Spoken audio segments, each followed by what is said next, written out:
कुछ चीजें संविधान में होती हैं, कुछ चीजें आपके सांस्कृतिक धरोहर से ली जाती है। हम लोग रामराज्य की कल्पना बार बार करते हैं, सुनते रहते हो ना, रामराज्य रामराज्य। आप जानते हैं रामराज्य की जो सबसे पहली बेसिक खूबी क्या थी? जैसे भगवान राम ने राजपाट संभाला, उसके पहले तक पॉलीगैमी थी, बहुविवाह। राजा दशरथ ने खुद 3 विवाह किए। भगवान राम ने कहा एक पति एक पत्नी का नियम लागू होगा। मानव इतिहास में आप लोग ध्यान से सुनिए और गर्व के साथ कहिए कि संविधान तो 75 साल पहले आया, हमारा वाल्मीकि रामायण तो सबका आया हुआ। मानव इतिहास में सबसे पहले कॉमन सिविल कोड लागू करने वाले भगवान राम हैं।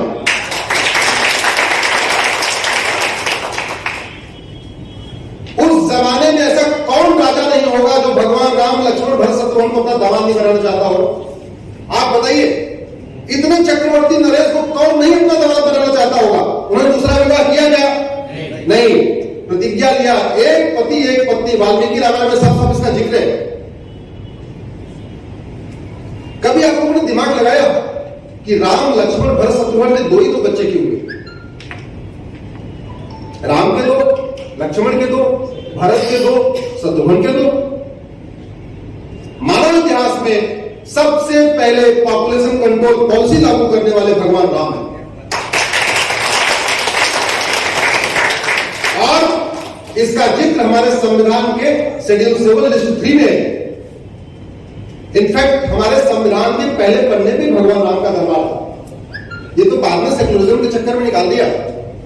इसलिए मैं कह रहा हूं, वो जो 300 लोग संविधान बनाने वाले थे, उसमें बहुत सारे अलादी कृष्णा अय्यर ऐसे विद्वान थे जो जितने संविधान के एक्सपर्ट थे उतने वेद पुराण के एक्सपर्ट थे, उतने वाल्मीकि रामायण उन्होंने पढ़ा हुआ।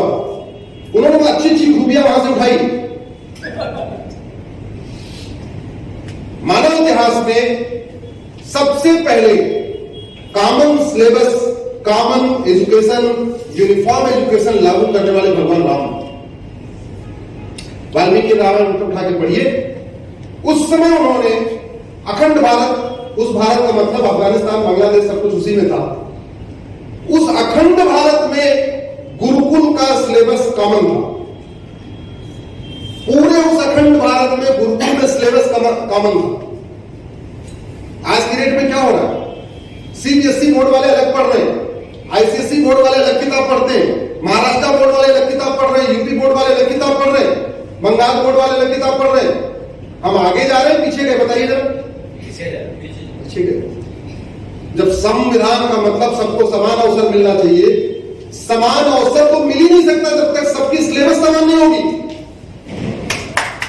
क्या कहते हो आप? जब तक मंत्री और संतरी के बच्चे की किताब एक नहीं होगी, जब तक क्लर्क और कलेक्टर के बच्चे की किताब एक नहीं होगी, जब तक कांस्टेबल और कप्तान के बच्चे की किताब एक नहीं होगी, कैसे मिलेगा सबको समान अवसर? मिल सकता है क्या? एक बार जोर बोलिए, हाथ उठा के, मिल सकता है क्या?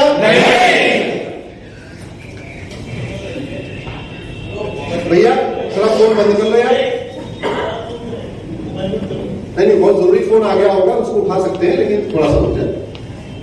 आधे पौने घंटे की बात है, उसके बाद हम चले जाएंगे। हमारा संविधान आर्टिकल 21 कहता है इस देश में, आर्टिकल 16 कहता है सबको समान अवसर मिलना चाहिए। आज आप मुझे बताइए, इंजीनियरिंग में, मेडिकल में, आईएएस में, आईपीएस में, बैंक में सारे एग्जाम एक हो रहे हैं ना?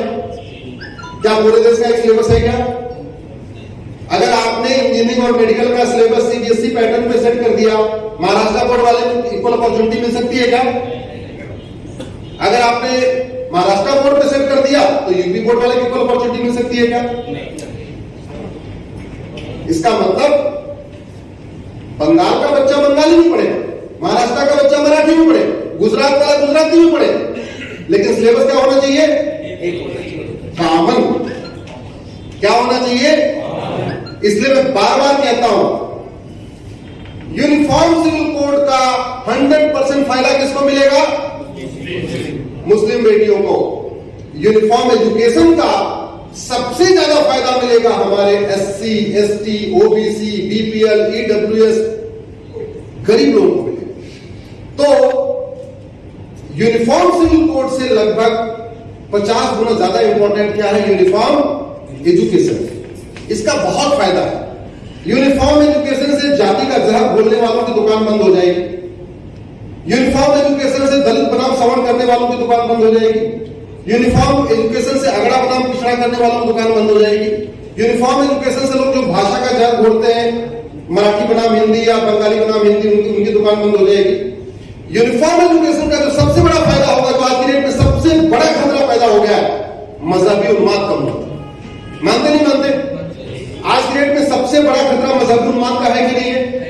क्योंकि पर्टिकुलर स्कूल में क्या पढ़ाया जा रहा है, क्या सिलेबस है, और जो टीचर है वो कितना एलिजिबल है, क्या योग्य है, कोई उसका एग्जाम नहीं, कोई उसका रिटर्न नहीं, ना वहां सीसीटीवी लगी है, ना कुछ लगा ही नहीं है। दुनिया के कई देशों में कॉमन सिलेबस चल रहा है, यूनिफॉर्म एजुकेशन चल रहा है। चाइना में चल रहा है, अमेरिका ने अपना लिया 1950 में, चाइना ने 1950 में अपना लिया था, सिंगापुर ने अपनाया हुआ है, और बाकी तो छोड़िए। हमारे देश में केंद्रीय विद्यालय का सिलेबस एक होता है कि नहीं होता? केंद्रीय विद्यालय मुंबई का हो, बेंगलोर का हो, महाराष्ट्र का हो, कहीं का हो, सिलेबस एक होता है कि नहीं होता? तो हमारा ये कहना, जिस तरीके से 40 प्रकार के टैक्स को मिला के वन नेशन वन टैक्स हो सकता है, तो 40 प्रकार के सिलेबस को मिला के वन नेशन वन सिलेबस नहीं हो सकता क्या? जोर से बोलिए, ये जरूरी है कि नहीं? मेरे बेटे की किताब, मेरे ड्राइवर की बेटे की किताब अलग क्यों? बड़ी सीधी सी बात है, आप लोग उसको जोर शोर से बोलिए। गरीब और अमीर की किताब अलग अलग क्यों?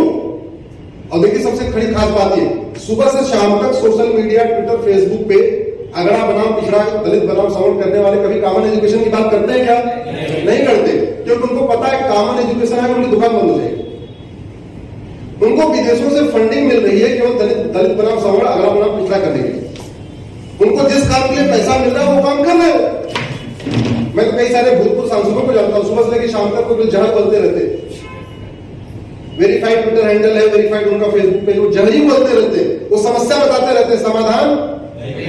ऐसे समस्या जीवियों से सावधान रहिए। किससे?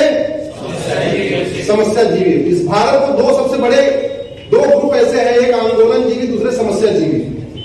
एक ग्रुप है जैसे उसको फंडिंग पैसा मिलेगा बाहर से वो आंदोलन शुरू कर देगा, दूसरा है उसको जैसे जैसे पैसा मिलता रहेगा वो अखबार में आर्टिकल लिख के, फेसबुक पे पोस्ट लिख के, ट्विटर पे ट्वीट करके वो समस्या बताता रहेगा, फला समस्या, फला समस्या, फला समस्या। भाई जो डॉक्टर आपको केवल बीमारी की चर्चा करे उससे आप इलाज कराते हो क्या? हाँ, जोर से बोलिए। नहीं। जो डॉक्टर केवल ये बताए कैंसर हो गया, कैंसर हो गया, कैंसर, उससे उसको इलाज कराओगे? अरे इलाज उससे कराओगे दवा देगा, सीधी सी बात। तो समस्या जीवियों को पहचानिए, उनको नंगा करिए। नंगा वैसे संसदीय शब्द है, पार्लियामेंट्री है जी, नंगा भी पार्लियामेंट्री है। नंगा मतलब नेक करना, कपड़े उतारना थोड़ी है, उनको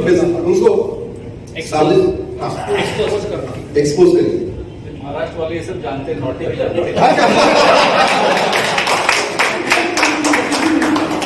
हाँ, नाटी, ऐसे नाटी लोगों को पकड़िए।